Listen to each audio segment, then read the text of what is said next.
Namaste, Namaste everyone. Welcome to the second PUC physics class.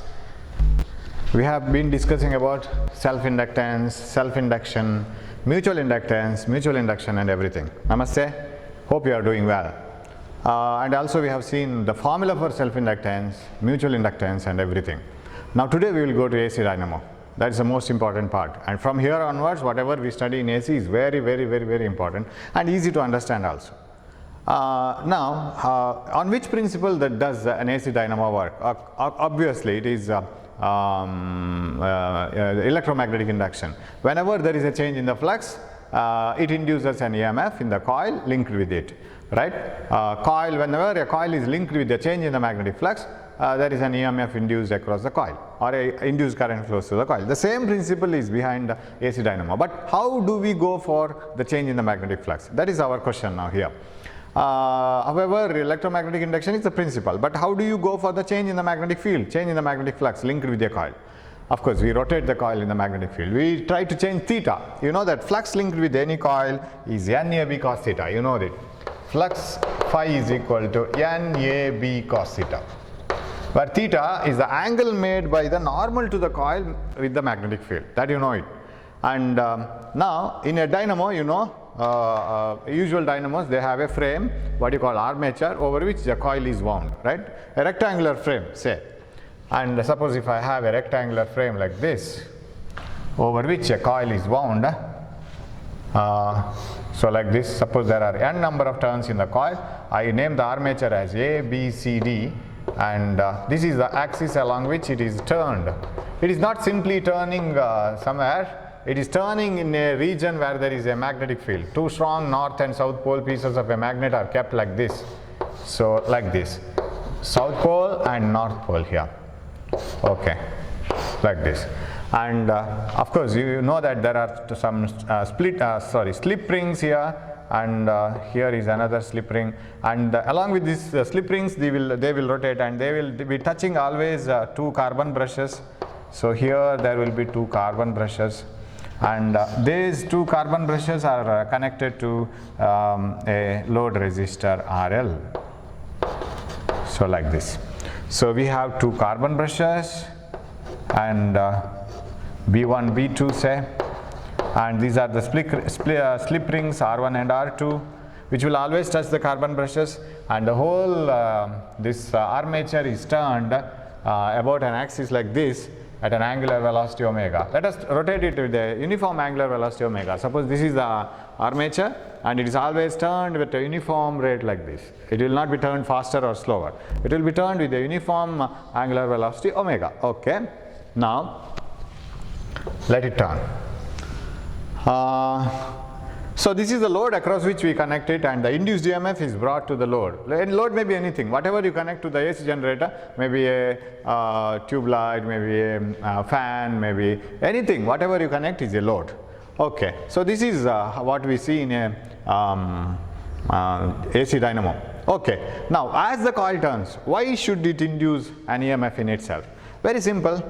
Suppose this is my hand is a frame of the coil, and if this is the normal to the coil, what happens is as the coil is in this position, it is making an angle, say the normal is here, it is making an angle 0 with the magnetic field. If the magnetic field lines are starting from my right hand to the left hand like this, then the normal to the coil is making an angle 0 with the magnetic field. You know it. Now the flux linked should be maximum, because flux linked is NAB cos theta. N is the number of turns in the coil, A is the area of the coil, B is the strength of the field. Theta is the angle made by the normal with the magnetic field lines. Theta is 0, cos 0 is 1, highest flux. Maximum flux passes through this coil now. As the coil turns and becomes like this, what happens? The magnetic field lines passing through the coil become 0. Because coil should be always, our face should be in front of the light, right? If the bulb is here, you should be looking at the bulb. Then the maximum amount of light falls on the bulb. And if I turn it like this, the amount of light falling on the bulb decreases, because all the light passes by the side of the face, and the amount of light falling on my face becomes less. Whereas if my face is in front of the bulb, maximum light falls on the face. Okay. Now this maximum magnetic flux passes through the coil. As the coil turns, when it becomes like this, the flux passing through the coil becomes 0 because theta becomes 90.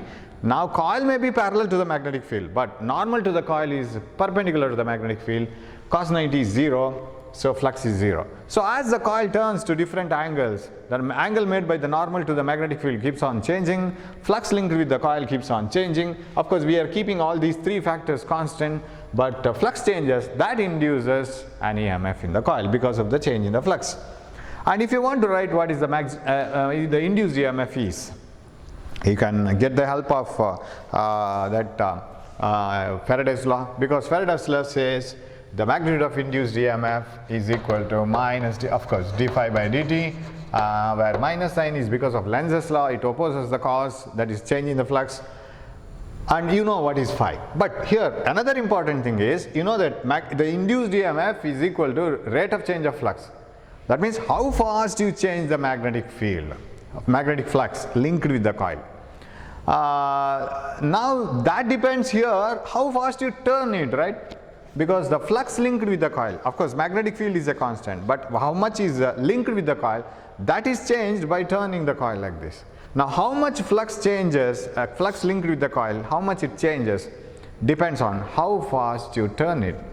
Faster you turn and lesser will be the induced EMF, because slower will be the change in flux, d phi by dt will be less and induced EMF is less. Faster you turn, faster will be d phi by dt and more will be the induced EMF. That means the speed with which you turn the coil makes an important part in finding how much maximum EMF or how much EMF is induced. Okay, so that can be taken by omega. What is omega? Angular speed. Let omega be the angular speed. That means angle covered divided by time taken. Rate of angular speed or angular displacement. Rate of angular displacement is called angular velocity, radians per second. What is theta then? Theta is equal to omega t. So can I replace this as phi, magnetic field, flux due to magnetic field, NAB cos omega t. I can write it like this. Now we will get the derivation. So this may be a popular derivation. Now last year I think, last year it was asked for a final exam. Obtain an expression for induced EMF in a dynamo. So you have to start from a dynamo. You say that there is a coil, and as the coil turns, the flux linked with the coil changes, and the flux linked with the coil at any moment is given by phi is equal to NAB cos theta, where N is the number of turns, A is the area of coil, B is the strength of the magnetic field, theta is the angle made by the normal to the coil with the magnetic field, and according to Faraday's law, induced EMF is equal to minus d phi by dt, E is equal to minus d by dt of phi. Phi is NAB cos omega t. Induced EMF is equal to minus NAB, because as the coil turns from one position to another position, the number of turns, area of the coil and other things don't change. Number of turns, area of the coil, magnetic field don't change. Only theta keeps on changing. So theta is the only variable. So that has to be differentiated, one which is a variable, d by dt of cos omega t. And you know, induced EMF is equal to minus NAB. What is d by dt of cos theta? D by d theta of cos theta. D by d theta of cos theta is minus sin theta into, actually, d by d theta of theta. That's what you have to do. D theta by d theta. Okay. D by d theta of cos theta is minus sin theta. I have to rub it. Yes. D by d theta of cos theta is minus sin theta into differentiation of theta. D by d theta of cos theta is minus sin theta into differentiation of theta. Of course, this becomes 1 because d by d theta of theta is 1. Minus sin theta is answer. But here you have to differentiate. This is not simply theta, it is omega t. So d by dt of cos omega t is minus sin omega t into d by dt of omega t, that is omega. So shall I write it as E is equal to minus minus multiplied becomes plus NAB omega sin omega t. Now you see this term, everything is uniform in this. Everything is a constant in this equation. Number of turns doesn't change, and area of the coil doesn't change with time, B doesn't change with time, and they are all independent of time. Omega is independent of time because angular velocity is uniform. Now club all these constants into a single one, and you know that when you have an equation y is equal to a sin omega t like this, right? If you have an equation, then y and a, the a is the maximum value of a, because when you put the maximum value of sin theta, sin omega t, that is 1 sin 90, you get the highest value of y, that is a. Similarly, when you put sin theta as 1, the highest value of theta, sin theta, we get E is equal to this value, that is the peak value of voltage, that is the highest value of voltage. So shall I write it as the induced EMF in a dynamo as E is equal to Em sin omega t. This represents an AC where Em is replaced from this one, NAB omega. NAB omega. So this is also very important equation. So in the very easy derivation, just simply take the flux linked with the coil and go on differentiating it. Nothing is involved in this. So simply take the flux and convert it into omega t, because otherwise you can't differentiate it with time, because as the time changes, the flux linked with the coil changes as it rotates. So you turn it into omega t, then differentiate it. As you differentiate it, finally you will land up here. So Em is the peak value of EMF induced. Sir, what do you mean by maximum value or peak value? That means won't the value remain the same throughout? No. You see the equation, E is equal to Em sin omega t. Of course, the derivation is finished, right? Suppose you are asked for 3 marks or 5 marks, you can write all the things with the diagram. Suppose it is asked for 1 mark or 2 mark, write the formula for AC, alternating voltage, say. Then E is equal to Em sin omega t represents the alternating voltage. That's what you have to write. Where E is equal to Em sin omega t represents the alternating voltage, where E is the instantaneous value. What do you mean by instantaneous value? E is the value at any time t. Suppose you put t equal to 0, you get E equal to 0. If you put t equal to some other value, you will get E equal to some value. So E is the value of voltage that we get here, the value of EMF induced here at any time t. That means it keeps on changing. Right? So E represents the instantaneous value of EMF. E is the instantaneous value of EMF, and Em is the peak value. You will understand why do we name different values like this. It's the peak value of EMF, and omega is the angular velocity or angular frequency, you can call it. Sir, why angular frequency? Because you turn it, and how many rotations does that coil make per second? That is the angular frequency. You can write omega as either 2 pi nu also, where nu is the frequency, because omega is equal to theta by t, right? Angle covered by time taken. We know that when it completes one full period of time, it should complete one full rotation. So what happens to theta? Theta is 2 pi. When the coil completes one full rotation, one full period is over. Period is the time taken to complete one full rotation. So 2 pi divided by time is t, that is 2 pi nu. So you can take it as omega as 2 pi nu. So you can explain omega as angular frequency, and if you are expressing it as radian per second, it is angular velocity. If you are putting it in hertz, it is angular angular frequency. You can name anything. So you may be asked for 2 marks. Write an expression for AC. E is equal to Em sin omega t represents an AC.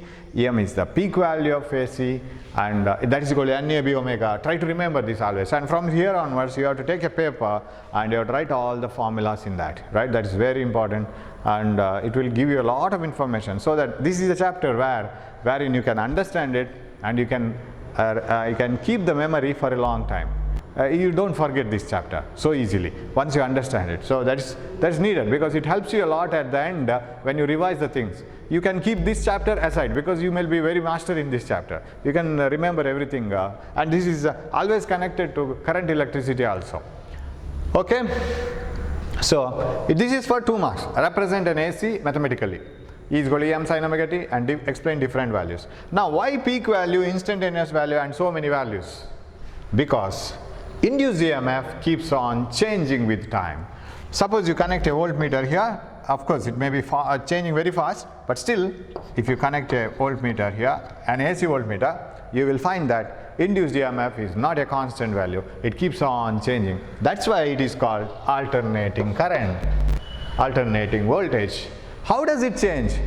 Does it change uniformly and keeps increasing and reaches the maximum value, uniformly decreasing?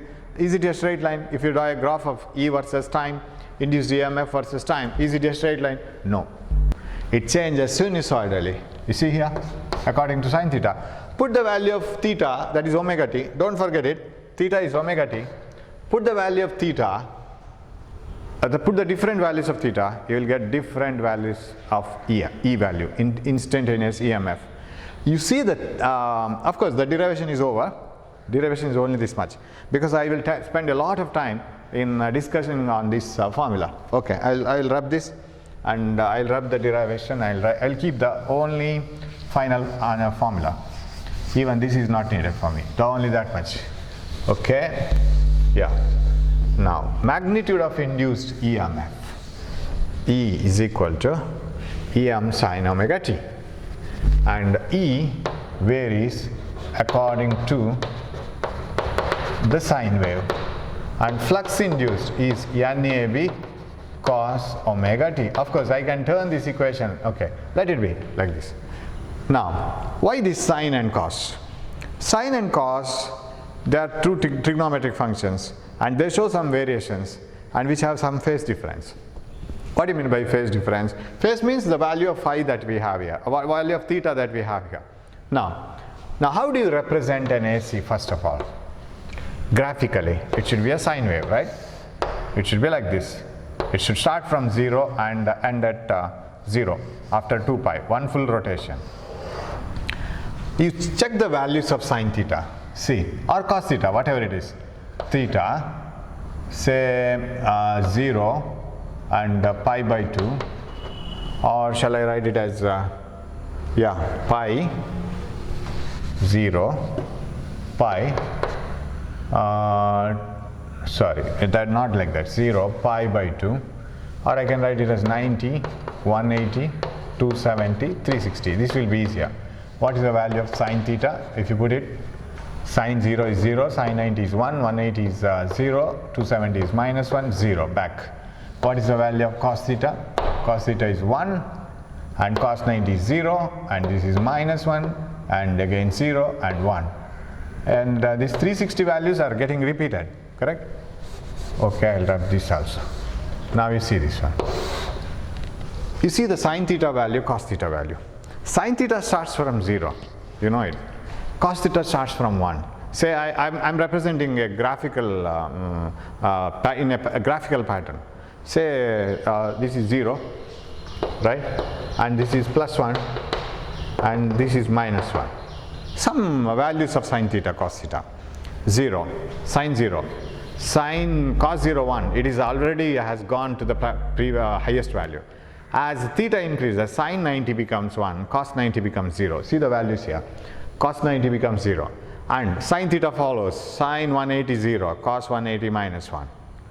And sine 270 minus 1, cos 270 0. Am I right? And cos 360 back home, right? Cos 360 1, sine 360 0. Who is following? Sine theta is following cos theta.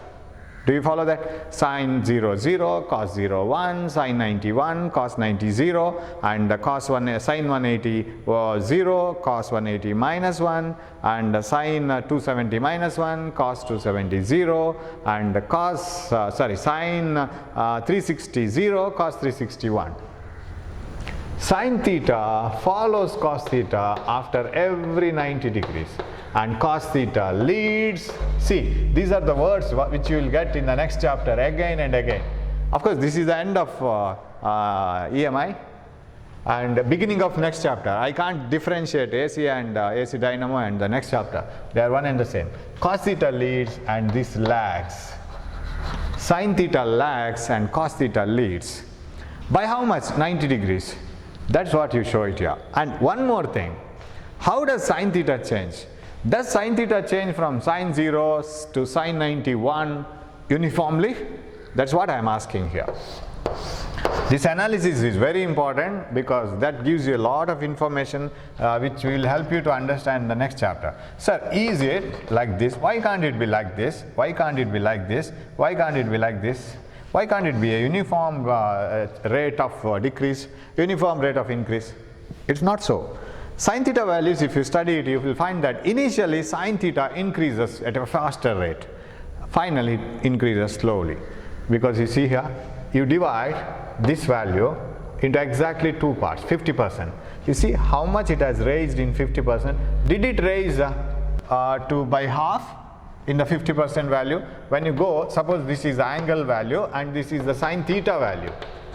This is sin theta value and this is angle value. When sin is 0, sin 0, 0. Sin 91, this is 90 degree 1. And sin 180 degree 0 again, correct? Sin 180 has come to 0. Now when you move from 0 to 90, suppose you go in the middle, say 45 degrees. You know what is sin 45, correct? When you reach sin 45, did it reach half of the 0 and 1? No, it has reached some more than half. That means this value is 0.707. Sir, what is that 0.707? Sin 45, 1 by root 2. Sin 45 1 by root 2 is 0.707. You see, while theta reaches 50% out of 90, that is 45 degree, sin theta value crosses 50%, 0.707. In the next half, does it reach the same, does it cover the same amount of value? That means 0.7 double, 1.414. No. It doesn't go to such a high value and it goes to only 1. That means whatever sin theta is covered in the first 45 degrees will not be covered in the next 45 degrees. That means sin theta in the first 45 degrees increases at a faster rate, in the next 45 degrees increases at a slower rate. That is why this graph shows a steep curve in the beginning and the steepness goes on decreasing, the slope decreases and becomes flat here. What do you mean by becoming flat? No change. No change of theta, that is, it becomes 0 once. So sin theta increases at a faster rate in the beginning and slower at the end. What about cos theta? Cos theta is just ulta. Cos theta decreases in the beginning at a faster rate and then becomes slower. Okay, it is decreasing, right? As sin theta increases, cos theta will be decreasing. Okay, so if you write the sin theta, cos theta values, you will clearly understand it. Yeah, see, sin theta again. But I'm just blowing this up, right? I will blow this up. 0 to 90, I will blow it up with the sine and, some other values, say theta, 0, 0, 1, 30 degrees, this is 0.5, this is root 3 by 2. What is root 3 by 2? Root 3 by 2 is 1.732 by 2. That is 0.8.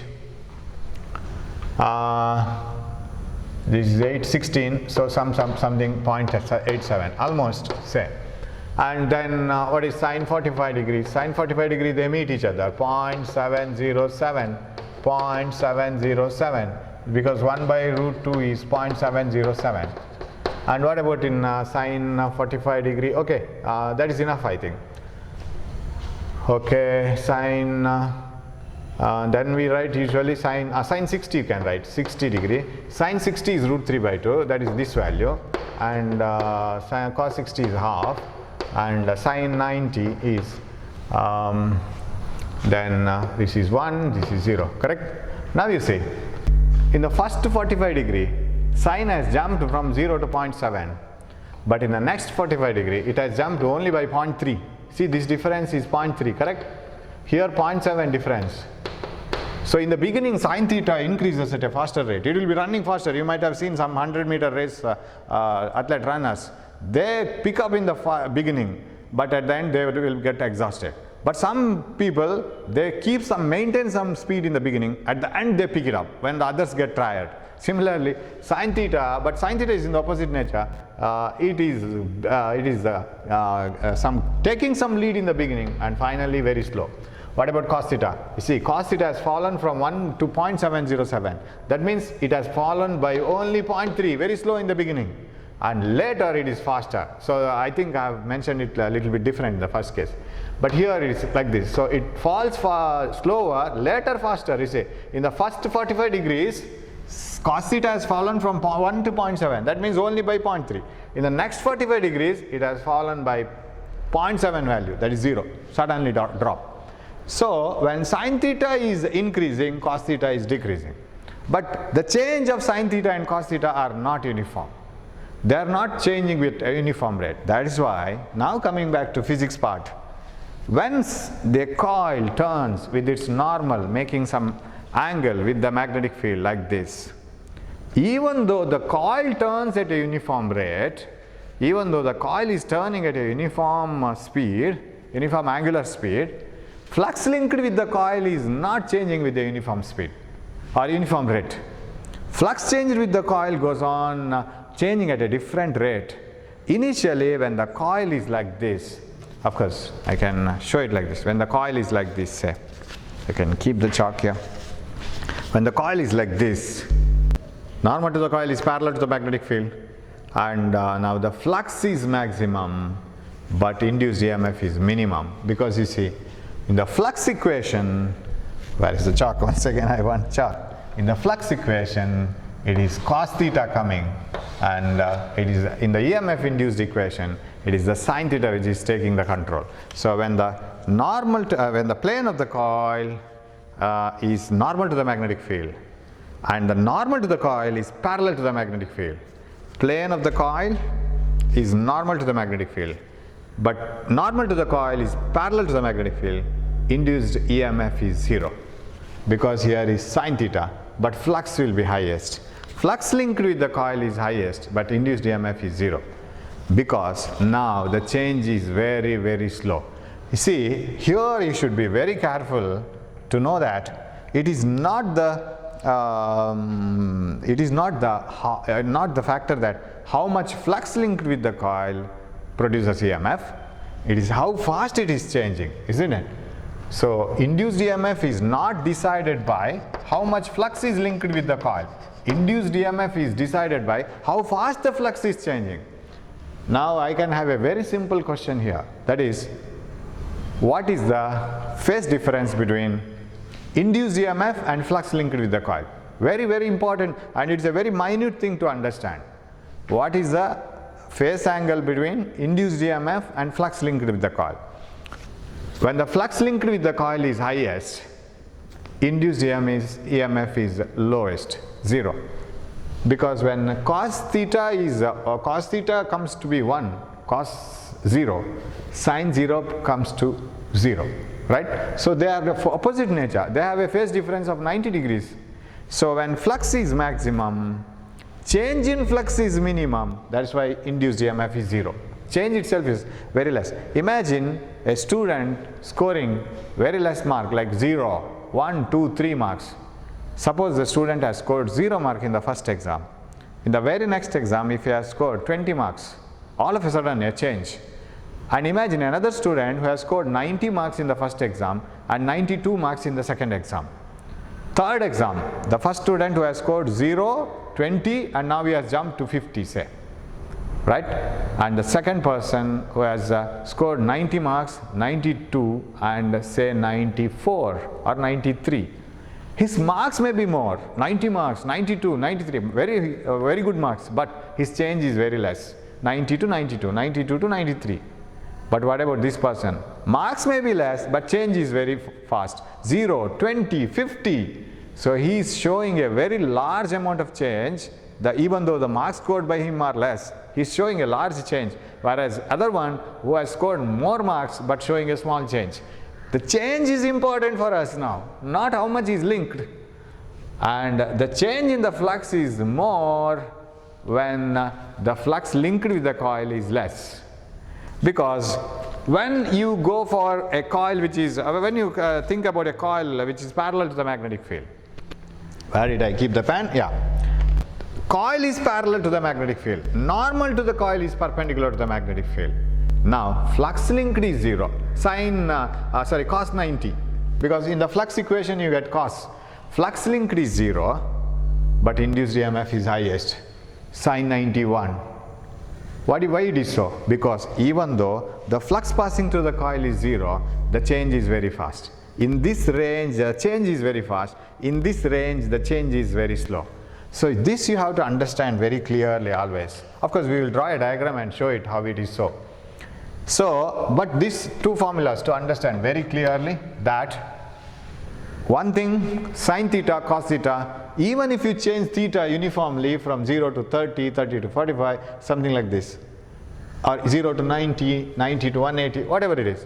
When you change theta uniformly, sin theta, cos theta do not change uniformly. Their values will change in a different way. When you go from 0 to 45, 45 to 90, the change of angle is uniform, 0 to 45, 45 to 90. But what about the change in the sin theta value? 0 to 0.7, 0.7 to 1. It is not 0.7 to 1.4, 0.7 to 1. Only small change in the last half. Where do we have it? Okay, forget about this. This is enough, right? 0 to 45, 0 to 0.7, 45 to 90, 0.7 to 1. That's all. In the next 45, change is very slow. So sin theta, cos theta do not change their values uniformly when the angle changes uniformly. That's why if this induced EMF equation and flux linked to the coil are accompanied by sin theta and cos theta, or sin omega t, cos omega t, they are sinusoidal variations. That means flux linked to the coil doesn't change uniformly. That makes the EMF induced different in different instants. That's why we call this as EMF induced at any instant of time, and that is called instantaneous value of EMF. E is called instantaneous value, and E is the value of EMF induced at any time t. E is the EMF induced at any time t. So you will get different values of EMF at different instants of time. Suppose the peak value of, if you want to know what is the peak value of EMF induced, you have to go for NAB omega, because you know that this is NAB omega. Because peak value of EMF induced is obtained when sin omega t is 1, sin 90 is 1. What do you mean by sin 91? The normal, the coil should be parallel to the field, and normal to the coil should be perpendicular to the magnetic field. Like this, sin 90 is 1. So at that time, that means when the flux to the coil is minimum, in the end of the coil, you know here, at the end of the coil where do you connect the load, EMF is maximum. When the flux through the coil is maximum, induced EMF is minimum.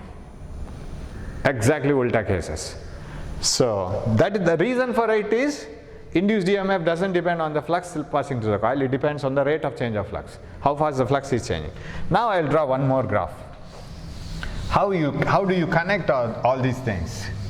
Yes, I will draw a graph with a large graph with a sine curve like this.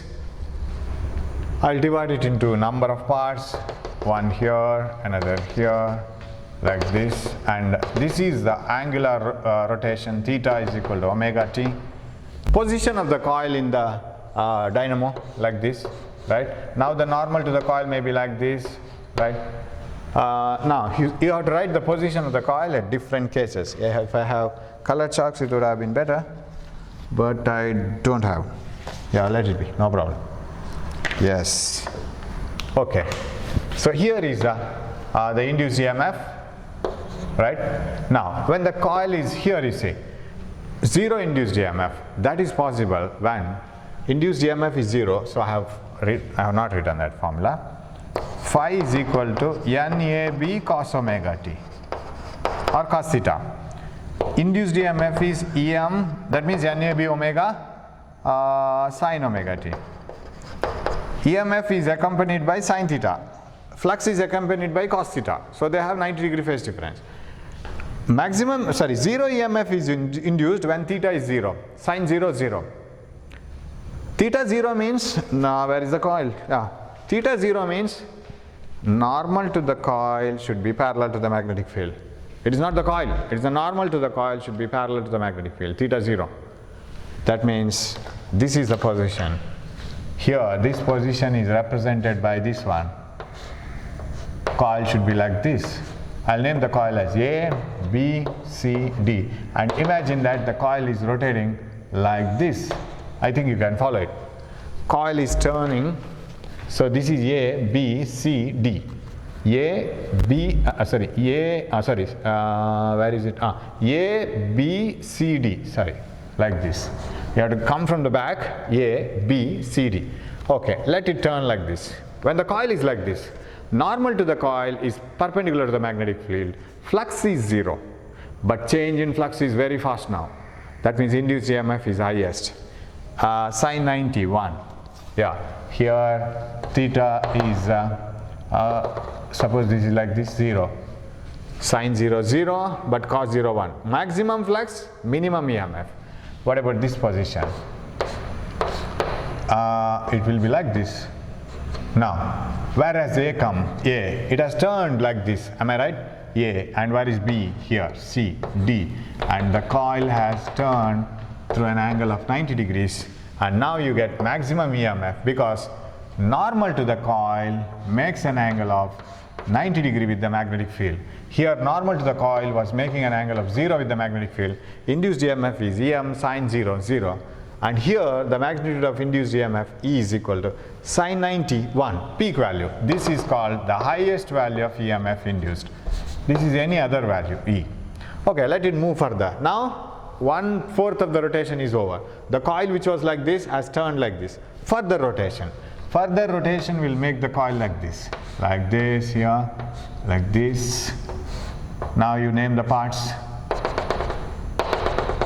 Okay, what are the parts now? AB was here, it will come down. Half of the rotation is over. A will be here, B will be here, C will be here, D will be here. So now 180 degree rotation is over. The coil was like this, and these two parts have come down now. Right? Now again, what about the value of induced EMF and the normal to the coil? Okay, here actually the normal has come like this, like this. Now the normal to the coil has gone like this. Magnetic field is like this. Okay, so it has become here. Induced EMF is 0. Sin 180 is 0. And cos 180 is -1. Flux linked is negative, maximum. And when the highest negative value of EMF induced, it is at 270 because sin 270 is -1, cos 270 is 0, you know it. And now the position of the coil, I need not explain it again and again, I think you can follow it. It has turned like this. A has become here, and B has come here, C here, D here. And it has been covered by 90 degree further. So it is like this. Normal to the coil has gone like this, and magnetic field like this. Okay, again, flux linked is minimum, but EMF is maximum. Now it is 270. And finally, when the coil completes one full rotation, again it should come back to the previous, its first position. What is that first position? A should come up, B should come up, C, D down. Is it the same position, right? So the coil has completed one full rotation. This is called one cycle of AC. One cycle of AC is the value of AC produced, all the instantaneous values of AC produced when the coil completes one full rotation. All the instantaneous values must be produced. Now you see, we have seen only the certain positions of the coil. How was the coil like this, right? Normal to the coil was parallel to the magnetic field, cos 0, 1, maximum flux, but induced EMF 0. Normal to the coil, perpendicular to the magnetic field, cos flux linked is 0, but maximum EMF, sin 91. So like this, only 0, 90, 180, 270, only like this. What about in between values? 60, 30, 50, 42, 35. It will produce all these instantaneous values like this. And we have seen only the peak values and some certain values, and you can have any induced values, and that varies like this.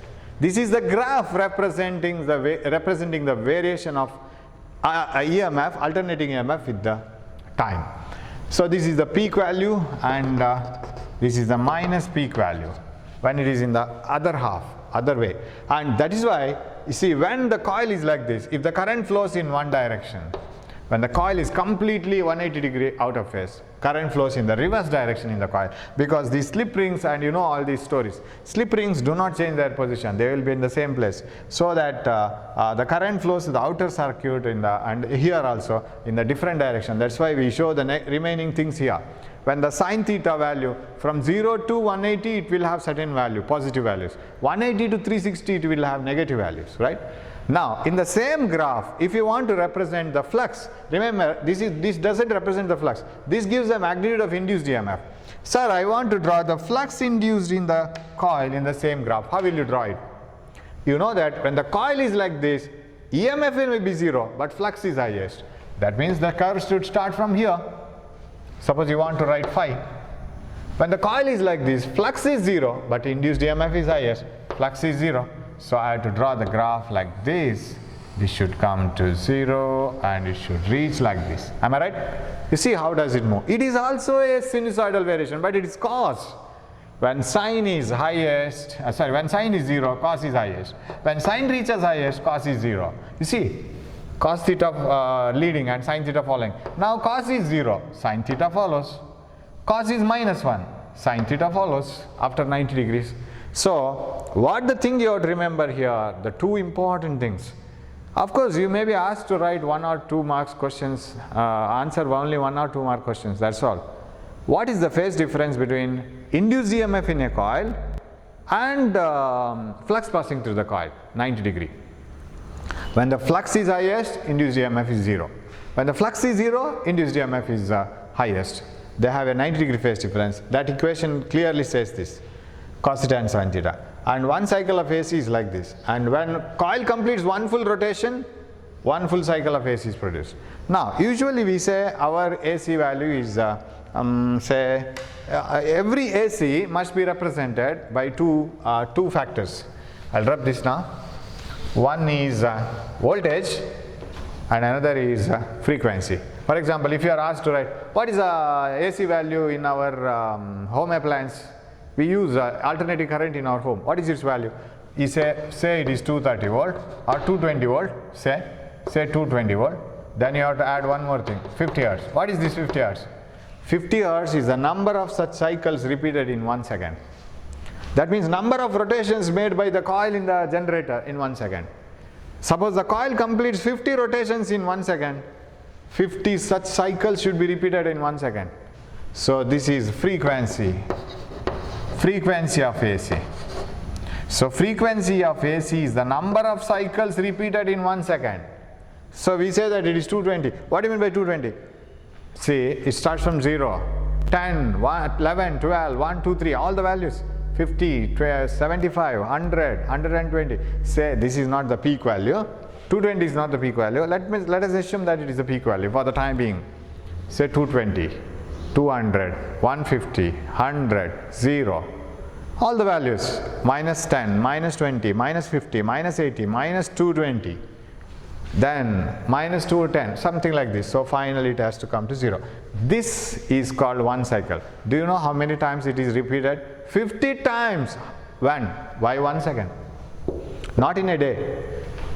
50 cycles are repeated in 1 second. That is the frequency of AC. So every AC, alternating current source, must be represented by an AC value. It is not peak value. We will study what that value it is, and another one frequency.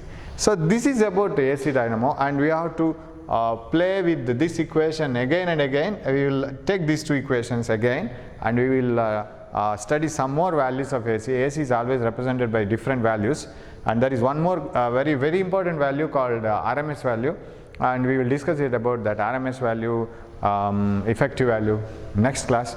Hope you have followed, but whatever I have discussed later, it will not be asked as a question except these two questions. What is the phase difference between EMF and the flux linked with the coil? That is a 90 degree phase difference. When one is maximum, another is minimum. They are 90 degree out of phase. You know the reason for it. Okay, and rest of the things, an equation for AC and this graph and dynamo and all. But the things what I have explained must be in your brain so that it becomes very easy for the next chapter to continue. Thanks for watching my class. We will meet in the next class with a lot of information on AC. So we will have all the basics very firm, and then we will move on. That becomes very easy. Thank you.